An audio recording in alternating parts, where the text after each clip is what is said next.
ইসরায়েলের প্রধানমন্ত্রী Benjamin Netanyahu, প্রতিরক্ষামন্ত্রী ইয়োভ গ্যালেন্ট ও হামাসের 3 নেতা ইয়াহিয়া সিনওয়ার, মোহাম্মদ দেইফ এবং ইসমাইল হানিয়ার বিরুদ্ধে গ্রেপ্তারি পরোয়ানা জারির আবেদন করেন প্রধান কৌঁসুলি করিম খান। ইসরায়েলের সবচেয়ে ঘনিষ্ঠ মিত্র যুক্তরাষ্ট্র এই উদ্যোগকে নিন্দা জানিয়েছে। ইসরায়েল প্রধানমন্ত্রী ও প্রতিরক্ষামন্ত্রীকে গ্রেফতারের দাবিকে নজরবিহীন অপমান হিসেবে আখ্যায়িত করেছে।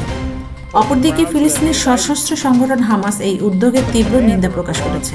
আইসিসির বিচারকরা গ্রেপ্তারি পরোয়ানা জারি করলে আইসিসির 124 সদস্য রাষ্ট্রের উপর এই 5 নেতাকে গ্রেপ্তারের বাধ্যবাধকতা আসবে।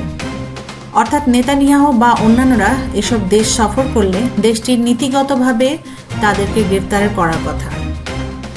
বাইডেন জাতিসংঘের আন্তর্জাতিক বিচার আদালতে দক্ষিণ আফ্রিকার আনা পৃথক এক অভিযোগকেও নাকচ করেছেন। দক্ষিণ আফ্রিকা অভিযোগ করেছেন গাজায় ইসরায়েলের আগ্রাসন গণহত্যার সমতুল্য। গতকাল সোমবার বাইডেন হোয়াইট হাউসে ইহুদিদের জন্য আয়োজিত এক অনুষ্ঠানে মন্তব্য করেন, গাজায় যা হচ্ছে তা গণহত্যা নয়। আইসিসির উদ্যোগকে স্বাগত জানিয়েছেন দক্ষিণ আফ্রিকা। নেতানিয়াহু বলেছেন, আমি এর বিরুদ্ধে। আমরা একটি জাতি, আমরা স্বাধীন এবং আমরা এখানে আমাদের নিজস্ব সিদ্ধান্ত নিতে পারি।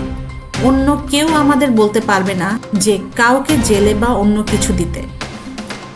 কিছু ইসরায়েলও ক্ষুব্ধ যে আইসিসি নেতানিয়াহু এবং গ্যালেন্টের পাশাপাশি একজন মোহাম্মদ আল মাসরির জন্য ওয়ারেন্ট জারি করেছে, যিনি মোহাম্মদ দেইফ নামেও পরিচিত।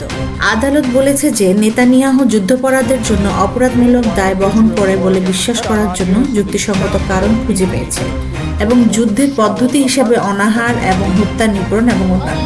এদিকে বিরোধী নেতা ইয়ার ল্যাপিড নেতানিয়াহু এবং গ্যালেন্টের গ্রেপ্তারি পরোয়ানাকে সন্ত্রাসবাদের পুরস্কার বলে অভিহিত করেছেন।